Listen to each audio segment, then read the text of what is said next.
information item. Okay.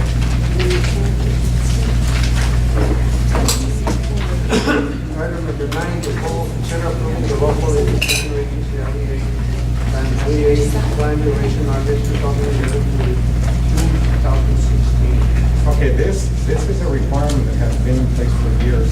You might be wondering, well, why is it that either school has not brought up this LEA plan? It's a responsibility of not the site, but the district. And basically what this is that the LEA plan is required by school districts if you receive federal funding. So in essence, the LEA plan describes the actions that the LEA will take to ensure that they meet the certain programmatic requirements, which includes, of course, student achievement, increasing achievement, performance and coordination of services, needs assessments, consultants, supplemental services. We don't have supplemental services because we're not a PI school or program improvement school, but if we were, we would have to offer those. And the LEA plan summarizes data, school goals, and activities from the school plan. So since we don't have an approved school plan, it just didn't get done this year, what we put together are basically the things that we've been working on, which kind of connect very closely with what I showed you, the goals. And some of the things, I don't know if you want me to go over the whole thing. What I could do, if you like, it's up to you.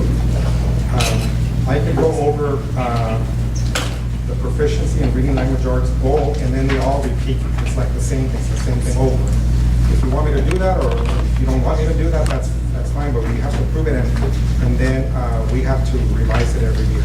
But it's just basically rehashing what the district is going to do with these to provide services and to ensure that the district is also encouraging towards the improvement to increase student achievement. And it has proficiency in language arts. It has a section in, it has it here. Give me one second. I wrote it all in one. So it's ELA, language arts, math, ELD. See, that's a big thing. English language development, professional development, English learners, parent community participation, parent notification of ELs. There's a slew of letters that English learner parents have to receive. Services for immigrant students, those students that are coming in from Mexico, newly arrived newcomers. Do you have newcomers? We do have newcomers. And then, of course, the highly qualified teachers, which we have to have all of the teachers be highly qualified, otherwise the county does not certify them to be ready to teach in school districts. So I don't know if you want me to go over. It's pretty much the same. It's the same format. You've got a lot of information. It's very self-explanatory.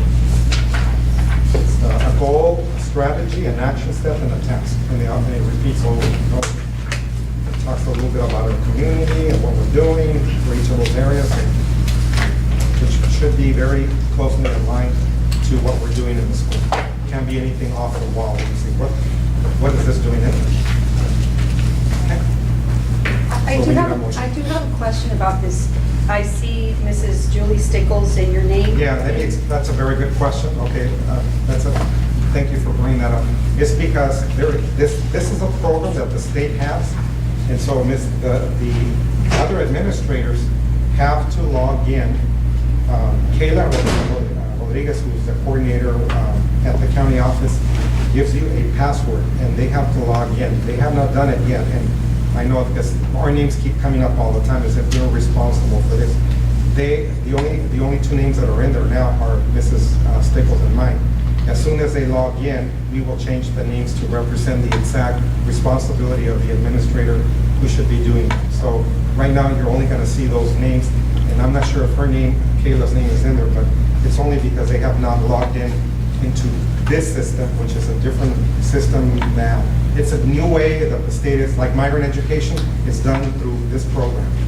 The Title III improvement plan is done through this program now, this LEA program. Yeah. So, yeah, that is, you're gonna see that it's always my name and hers, but in reality, it should be more, and Kayla, because she already has access. I have access to it, and so does Mrs. Stickles. But as soon as they come back, we'll make sure that they log in so that we can change the names. And in addition to that question is Is there a committee of parents or teachers or anyone else that looks at this plan or that has input? Yeah, into the plan? basically, like I mentioned, this plan sort of summarizes the data from your school plan. Of course, we have an old school plan. I know that the one that you worked on this year did not get finished.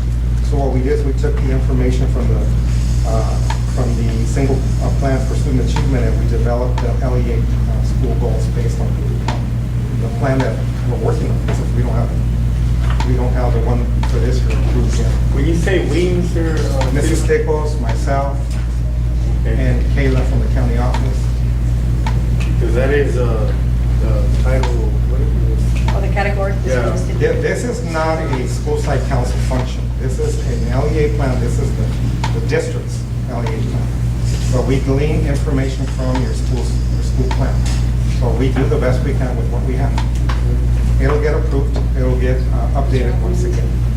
Is it super important? No. If you become a PI school, yeah, it is very important. But we need to have something on file. But you see, this is, and I agree, it is important in the fact that for this plan, you did go to the template from the California Department of Education, and you completed it. And it's, if you look at the dates that are being approved, it's retroactive to August of 2011.